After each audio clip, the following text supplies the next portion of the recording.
Saint Joseph is one of the most overlooked figures in the Bible, but his role as Jesus Christ's father is central.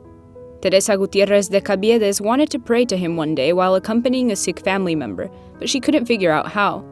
That's why she wrote the book, San José Shall We Pray Together, which teaches how to pray the rosary with him.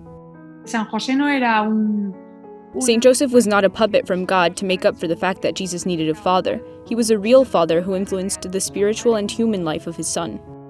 Teresa Gutierrez de Cabiedes begins by looking at Saint Joseph through the Joyful Mysteries, which are focused on Jesus' private life.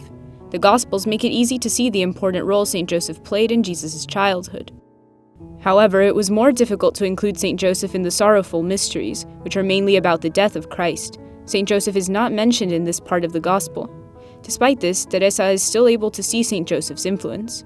Saint Joseph had taught Jesus how to work with wood, and Jesus drags a tree trunk on the way of the cross. Seeing how all the things most familiar to him were being used to punish his son, when it had been the blessing in which he had learned to live and worked, really struck me. It really struck me. The author also found an obstacle when writing the Litanies, a series of prayers dedicated to the Virgin Mary and the Rosary.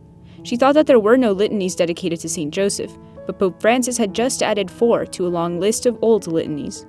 I discover that there are some litanies to Saint Joseph, and I say, all right, now we're going to make the change. With the Virgin Mary and Jesus, I'm going to contemplate this stranger, that to this day has been overlooked, and has always lived with a lot of humility, even inside the life of the Church. But look, he has his own litanies which have been prayed by Christians throughout the centuries, and I didn't even know they existed. Pope Francis is very devoted to Saint Joseph, and he designated a special year dedicated to the saint, starting from December 8, 2020.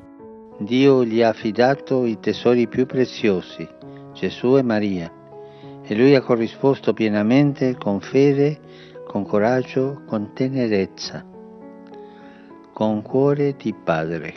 This past May, Teresa Gutierrez de Cabiedes, accompanied by her mother, was able to show her book to the Pope. She will never forget the tenderness with which Pope Francis received her first copy.